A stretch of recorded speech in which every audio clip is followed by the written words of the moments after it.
Hello everyone, good afternoon. কেমন আছো সবাই? আই হোপ সবাই ভালোই আছো। ভালো থাকলেই ভালো। হ্যাঁ, আমিও ভালো আছি। আজকে চায়ের কাপ হাতে নাই। আজকে কেন কি ছাদে এসছি, আমি তোমাদের সঙ্গে গল্প করতে ছাদে চলে এসছি, বুঝলে? দেখো, ছাদে চলে এসছি আমি। সেই ছাদে এসে রোদ্দু একটুখানি, এই মাত্র আমি চাটা খেয়েই এসছি, টিফিন করে ছাদে এসছি। ছাদে এসে এই গল্প করছি। দেখো, আমার ফুলের গাছ আছে, দুই একটা আছে ছাদে, বেশি নাই। এই যে একটা এই ছোট্ট গাছে গেঁদা ফুল হয়েছে, ছাদে বেশি গাছ নেই। এইখানে কয়েকটা লাগিয়েছি, এগুলো এখন নতুন নতুন লাগিয়েছি, হবে ধীরে ধীরে সব। কি করব, এখন হতে টাইম আছে, কিছু করার নেই। এখন সবে তো গাছগুলো লাগাচ্ছি। তারপরে এত শীত পড়েছিল, যার কারণে গাছগুলো বাড়লোও না বেশি। এবার সব হবে আস্তে আস্তে, গরম পড়লেই হবে। দেখো কুল গাছ কত কুল হয়েছে, দেখবে?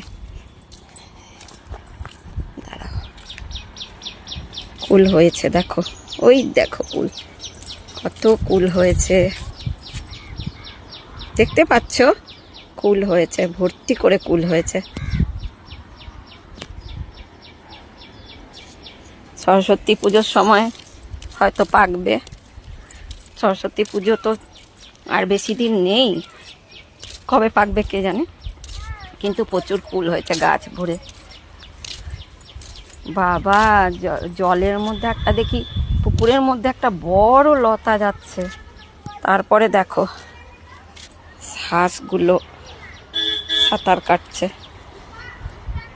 অনেক দূরে, দেখা যাবে না বোধহয়, ওই দেখো দূরে, হ্যাঁ দেখা যাচ্ছে, সাঁতার কাটছে। বেশ, আর বলো, তোমাদের কাজকর্ম হলো কি না? আমার হয়ে গেছে সব কাজ, রান্না বান্না সব হয়ে গেছে, খালি ভাত বানানো বাকি। ভাতটা বানাবো, ব্যাস সব কাজ হয়ে গেছে। সবাই ভালো থেকো, টাটা, বাই বাই। আবার কালকে দেখা হবে। তোমাদের সুস্থতা কামনা করে ভিডিওটা শেষ করলাম। বাই।